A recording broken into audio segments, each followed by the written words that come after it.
I feel like put me on blast. I'm very You're like, it was 9 times, like that's something to celebrate. I mean, I'm pretty confident in my abilities.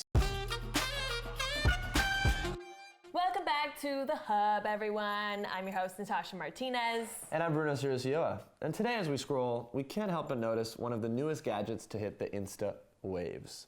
From the tech lovers accounts Karma to the gift idea posts, the Motorola Razr, ladies and gentlemen, is making its comeback in January of 2020. Big comeback. Now, its sleek design and folding screen aren't the only thing that people are freaking out about. The phone is set to cost over $1,500.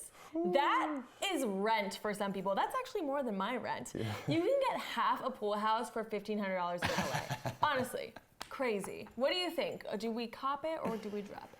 Ooh, so for me, it's like nostalgia. Like, I love the Razr because when the Razr came out, that was kind of like the golden era of cell phones. That was like the Sidekick was in full force. I was just about to say, I'm waiting for the Sidekick to come back. Return. This is like a catalyst for that, though. It's all starting. The Sidekick, there was the Pebble. There was Motorola Pebble. Remember that one? It looked like a Pebble. No. There were all these phones because like Apple didn't have a monopoly on everything. Yeah. The iPhone wasn't out yet, so it was like everyone was just. It was like a wild, wild west of different phones. There were like square, like rectangle ones where you had to like press a wheel. It was crazy. I had the Envy. I think that's what you're talking about with the wheel, and then it like flips open. The Envy. So I wasn't allowed. Nokia. It's crazy. I wasn't allowed to have a cell phone until I was like 17 years old. So all of this like wave of like Razrs and Sidekicks, like I never had a Sidekick, but I wanted a Sidekick so bad. Like I asked my family for one for Christmas, and my mom was like, "No, you're not getting one."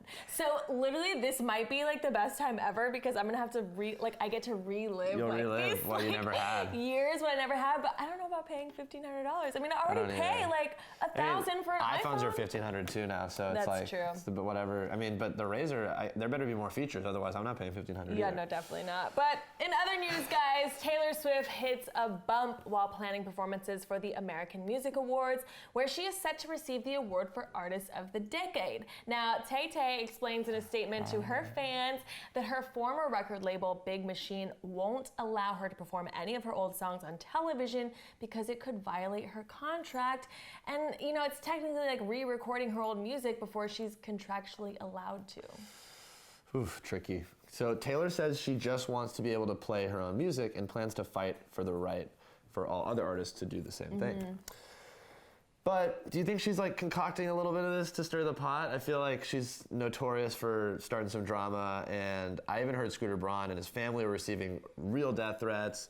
That's crazy. Real phone calls from people like, I'm gonna kill you. It's like pretty scary. Yeah, it's scary. I hear Taylor's fans are like intense. Vicious. Like they're like almost beehive level.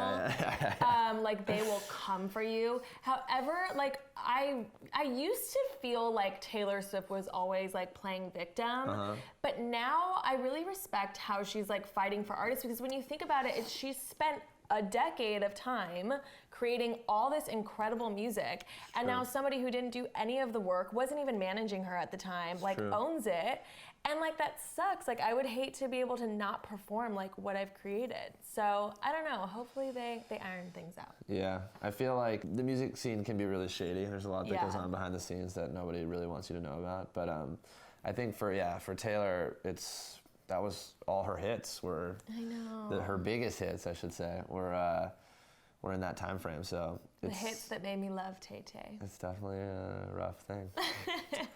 I don't know how to feel about it. Anywho, this next topic is actually a topic we've discussed before on Real Talk. You don't say. Remember when we asked how much is too much when it comes to sharing the details of your private life on social media? Well, it looks like Big Sean did not get the memo. Oh yeah, this is super awkward. In a new collab with his on-again, off-again girlfriend, Jhené Aiko, called None of Your Concern, the rapper openly boasts about bringing Aiko to climax 9 times in a single day.